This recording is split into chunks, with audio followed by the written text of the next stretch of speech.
Hello, I'm Roxy Bourdillon. I'm the editor of DIVA, and I am here with the brilliant Laura Kay, who is, of course, the author of her fabulously successful debut novel, the lesbian rom-com The Split, as well as the upcoming book, Tell Me Everything, which is out in May. Laura, thanks so much for joining us. How are you? I'm really well, thank you. Thank you for having me. Absolutely, my pleasure. And happy Lesbian Visibility Week. And to you. There's so much I want to talk to you about. To start with, let's talk about visibility. One of the things that I absolutely love about your books is the fact that they do feature lesbian and queer characters, not just as a side, a sidekick, but as the main event. How important is it to you as an author that your novels do provide that kind of queer visibility that can be lacking? It's really important. I've always said that I write the books that I want to read. And I can't get enough of reading about queer people and their lives and their ups and downs and their joy and their relationships. And that's all I want when I'm reading. And when it came to writing my own books, I really just wrote what came the most naturally to me. So I get asked a lot, was it a conscious decision to make sure that queer characters were at the forefront of all of your stories? And I suppose in a way, yes, but also I can't imagine writing about anything else. That's my life. I'm surrounded by queer people, and that's what I want to read about. That's what I want to write about. Brilliant. Well, I'm the same. I just can't get enough of reading about it. And also I feel like I've always loved reading, but so many of the great queer, particularly lesbian novels that we've got, they're really tragic. They're it's all there. Oh my gosh. Which is, it's fabulous that we've got those works, but I just love a bit of a giggle. I love a bit of a humorous, heartfelt, uplifting, feel-good read, which is what your books provide so beautifully. Is that something that you're conscious of, sort of providing a little bit of queer joy, rather than so much of the heartbreak and the tragedy?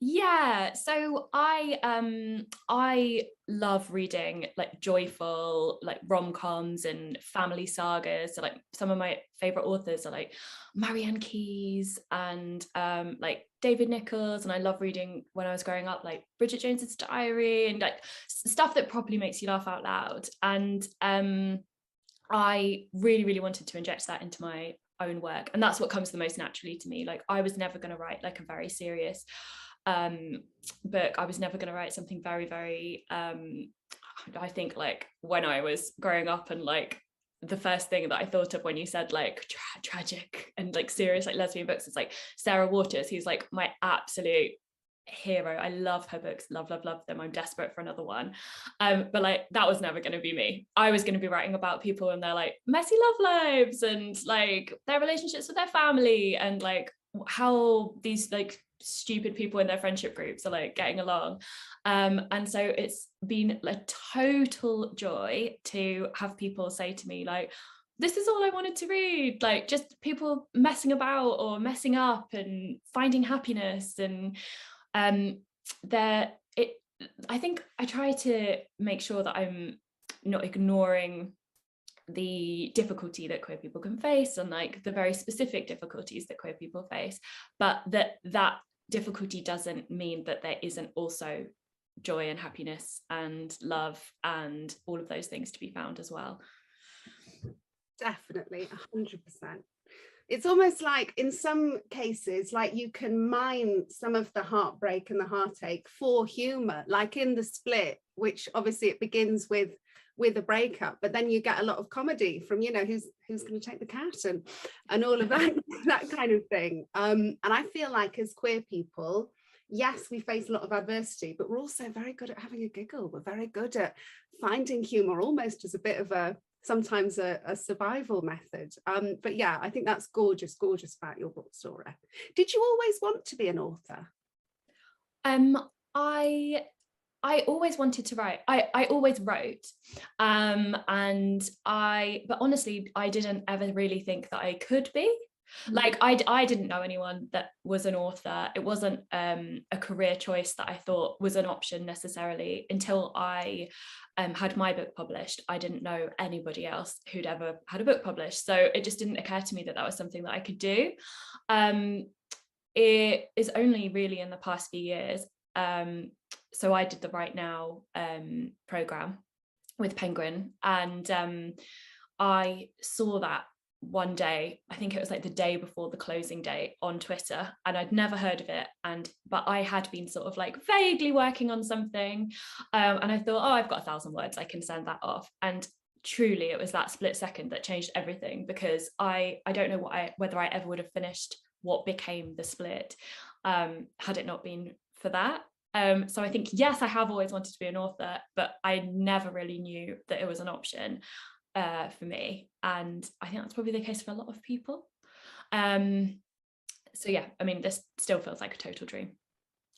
Amazing. So The Split. So this was the first novel that like kind of burst you into the consciousness of a lot of queer bookworms.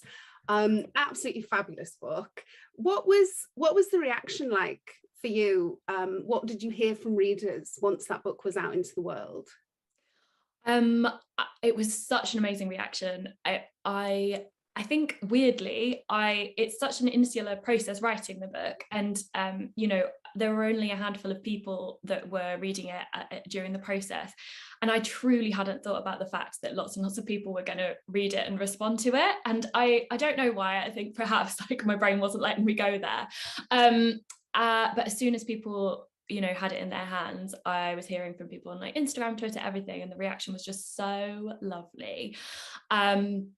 People were really, really excited to read about a breakup and a life that felt familiar to them, that there was happiness to be found, even though obviously Ali goes through some drama, and people really loved reading about the queer friendship between Ali and Jeremy. He's a gay man, she's lesbian, and there were so many people being like, yeah, this really reflects my friendship group, this really reflects my friendships, but I'm not sure that I see it very often. Like quite often there'll be like in fiction like a catty gay man and just like a grumpy lesbian who like keeps all her emotions to herself, and they're like opposed to each other and whatever, and that's not ever been my experience. And so I was really happy that seemed to translate and like reach a lot of people. Brilliant. And then because your debut novel was so popular, like people absolutely loved it, does that then put quite a lot of pressure on your second book? How did you feel about going into that one after such a hit with the first one?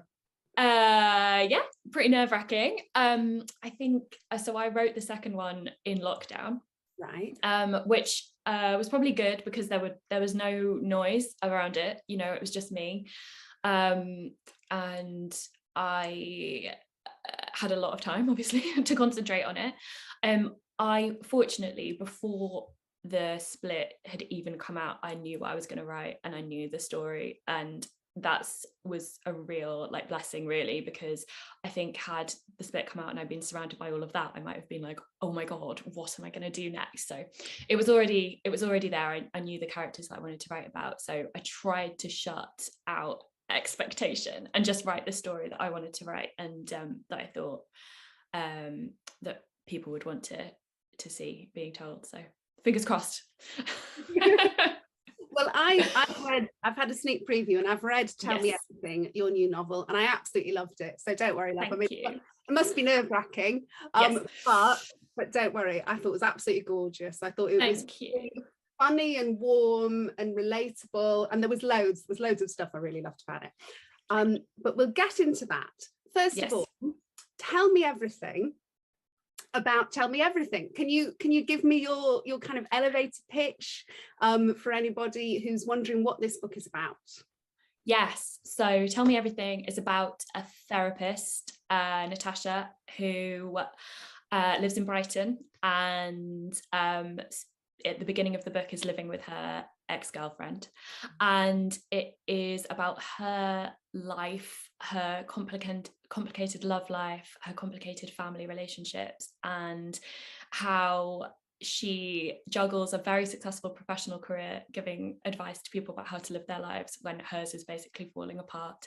And it takes us to California and back, and it's just what I hope is a really sort of like warm read, and I think it's like a perfect summer read. It's set all in a heat wave, and so you've got that like beating sun and like the romance, and yeah, it was so much fun to write, and I really felt like it was such an escape when I was writing it during lockdown. It really has that like that sort of escapist feel. So yeah, I think that's it in a nutshell.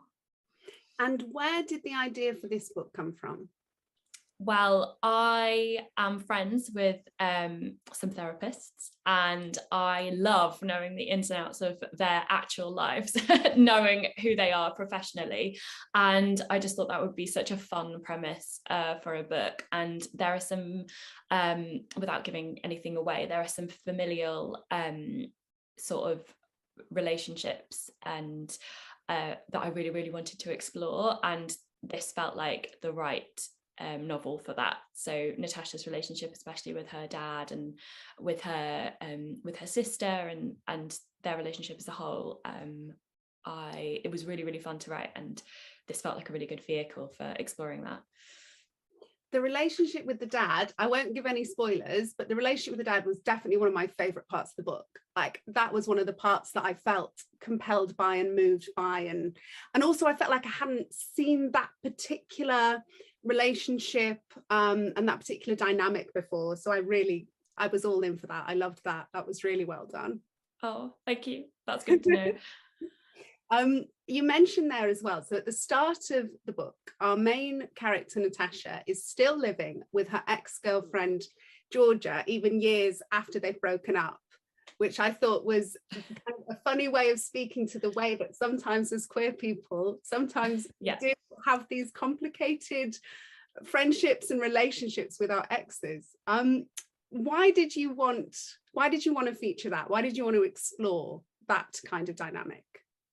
I think it's exactly as you say. I think that's quite a unique perspective, and it's like definitely something that's really common with queer women, because those sort of relationship lines are not necessarily blurred, but I think perhaps we're good as a community about changing the nature of relationships rather than just cutting them off or whatever, and I really wanted to explore that, and I'm not sure that I've ever really seen that written about too much before. And I really think the book as a whole is about changing and evolving and developing relationships, and I think that's quite a neat example, like right at the beginning, of the complexity of those relationships, but how it can work even if it's slightly unconventional.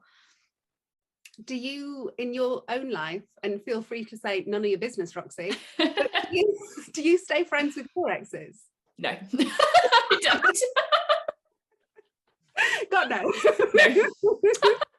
No. Categorically, no, I don't. Fair enough. So no, this is one not from experience. Sure. Yeah. That's fair enough. And what does your lovely wife Jen, what does she think about your writing career and about your latest novel?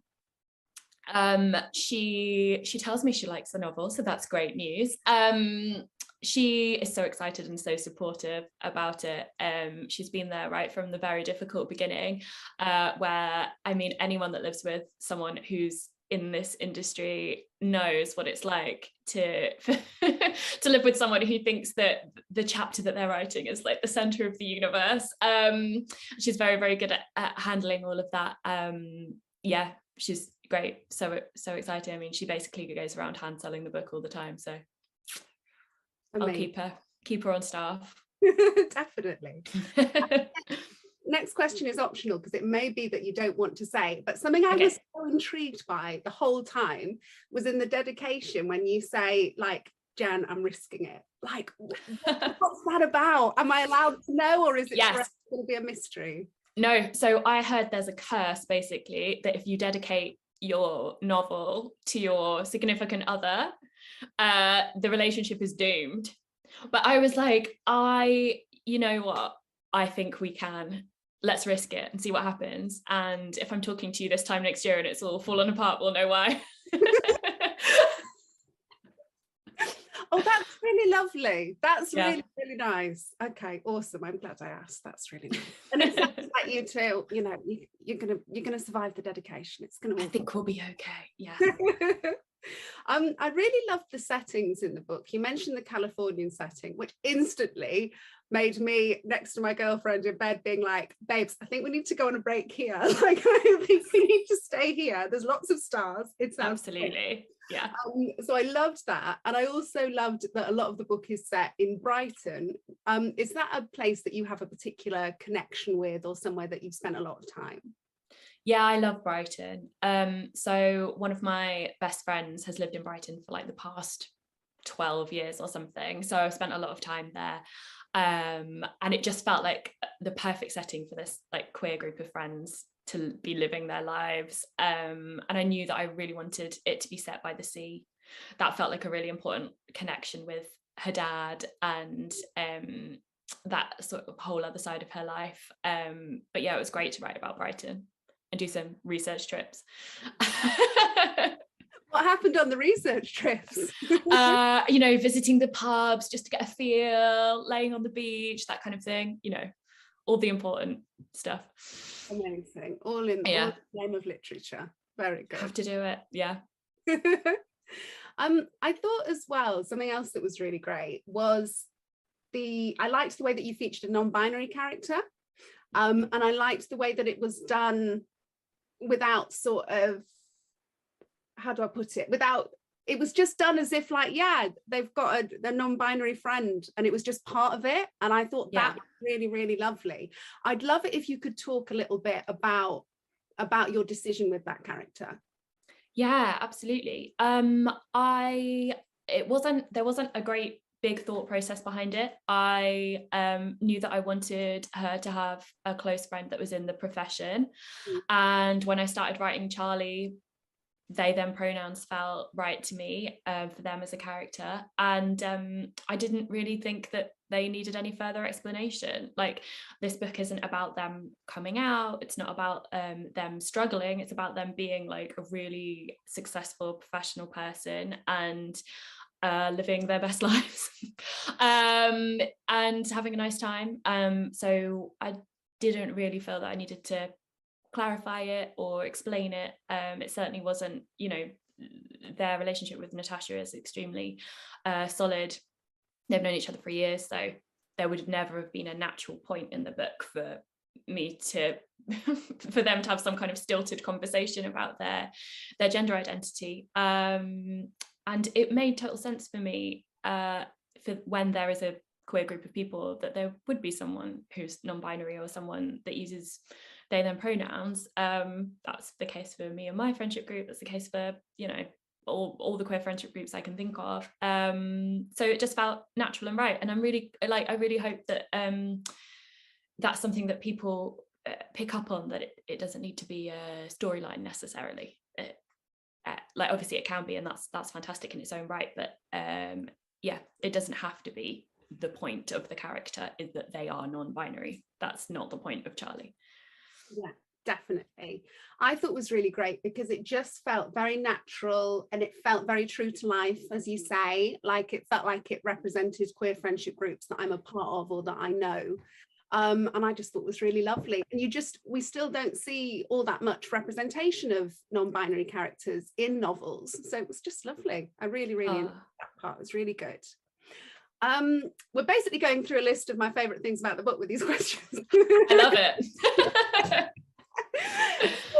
Something else that I thought was really great, which I think can be quite tricky sometimes in books to get right, is the love scenes. Like, I think you can write a banging sex scene.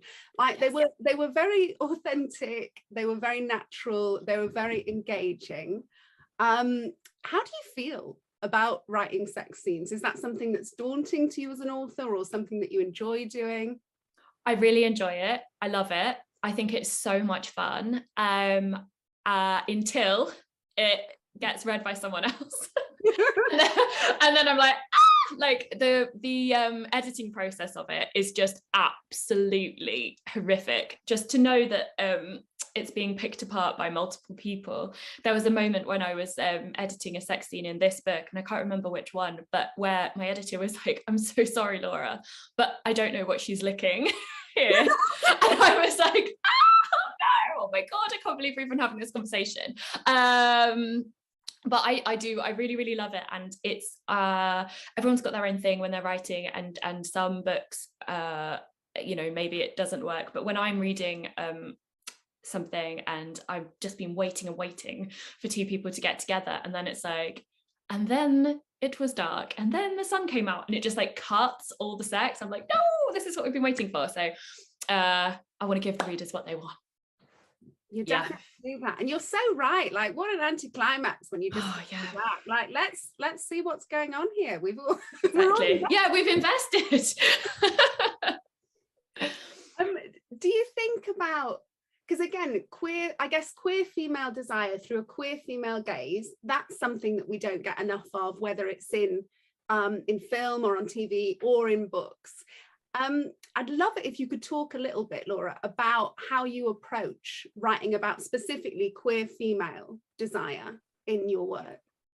Yeah, I mean, I totally agree. I think in there is sometimes a safety that especially like filmmakers feel in, and I guess perhaps novelists to some extent, about writing about women and female desire, because they can write it with a chasteness, or show it with a chasteness that people find acceptable or like comfortable. So like a handhold, a hand brush, a look across a room, and it's quite often shown through the lens of it being forbidden. So there's quite a lot of sort of like darkness and pain and suffering that comes with the desire. It's almost like the punishment is already wrapped in. So that's definitely got its place, but that's not for me. That's not what I wanted to write about. I want to show women as desiring each other and desirable in their own right, without it being through the lens of someone else, or as part of like some kind of like tortured, oh God, but if I do this, then is this wrong, or this or that. Like these the characters that I'm writing about are like out, and like to a certain extent, you know, in this book I explore a lot about feelings of shame and how shame can affect you, but like comfortable with themselves. And so like then they can like solidly focus on just like properly fancying someone and really wanting to have sex with them, which I feel like is, and then like enjoying having sex with them, which I feel like is not necessarily always shown, that part, the fun of it. Definitely. Well, you certainly capture that. Yeah, I was very impressed. I feel like sometimes sex scenes in books, I don't know, I often hear authors talking about them not enjoying writing them because they can be quite accidentally a little bit cringy or difficult to but I thought you did great. I really thanks. So Laura, so you've written 2 books now, or you've got this as your second book coming out. What do you think, for anyone who is tuning into this and is interested, they're a queer person and they're interested in writing novels themselves, what do you think are the biggest lessons that you've learned along the way that you could give as some sort of advice for them? I would say write the story that you want to write first and foremost. So don't be swayed, like don't look at what other people are doing. Don't be swayed by the market or trends or anything like that. Just write the story you want to write, and really enjoy it. I think if you are doing something and you enjoy it, then that is an accomplishment and an achievement all in of itself. So if you can keep that as the focus rather than trying to get an agent, trying to get published, all of this, then you're already winning because you're doing something fun that you like. And you have to spend a lot of time with these characters in this story. So if you're sitting down and it's a slog, like you're never going to finish that book. I would say with all that in mind, obviously I want to see as much queer fiction published as possible. So you obviously do need an agent. Do not send any work to an agent until you have finished the entire manuscript. Like, and if you can, and like, it's really hard to be patient with these things, but like, finish the manuscript, put it away for at least a week, preferably longer, and then come back at it with fresh eyes, because you will see a litany of mistakes. Like, I cannot believe sometimes the work that I've sent off to my editor, and when it comes back, I'm like, wow, that is appalling, like awful. So like, definitely come back to it, fresh eyes. And I would also say really research who you're sending your work to and tailor to them, because like people get so many submissions, I'm not sure people even understand how many submissions. So if there's something even in like the first like 2 words that an agent is like, no, they haven't submitted this, you know, they've submitted this to 100 different people, they haven't even thought about me at all, it'll be gone, they won't even look at it. So I would say do those things, but like the first thing I would do is make sure that you're writing something you enjoy that feels true to you, because that will shine through. And don't be put off starting, because everyone's first draft is rubbish. So if you think your first draft is rubbish, so does everybody else, including me, including all the published authors I know. Oh my God, I feel like we just got so much great advice. That was great. Thank you so much. I wonder, Laura, specifically, if you've got any pearls of wisdom about writing humour, like incorporating comedy in your fiction, because that is something that isn't easy to do, and you do it really, really beautifully. I think writing humour is actually really difficult. I think if you can stick to the voice that feels familiar and natural to you. For me, a lot of the humour comes from dialogue, back and forth between 2 characters that have like a rapport, and from an internal dialogue, like a commentary on what's happening just between the reader and the character. But that's just because that's what comes naturally to me. And so it might be entirely different for someone else. And yeah, I mean, it's really tricky. I would say a really good way to tell if something that you've put on the page is actually translating properly is read it out loud, which is, it's really a horrible exercise in like really feeling what you're writing is actually saying, but then you'll be able to hear if like the beats are right, if it's actually properly funny, or it's not quite working. Excellent, some very, very good advice there. And so tell me, everything is out in May. Am I allowed to ask, are you working on a 3rd novel? Can we expect another fabulous book from you anytime? Yes, I don't think I'm allowed to talk about any of the details, but I am working on a 3rd novel. Yeah.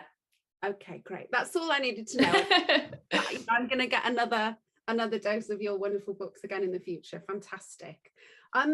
Laura, we started off by talking about the importance of queer joy in fiction.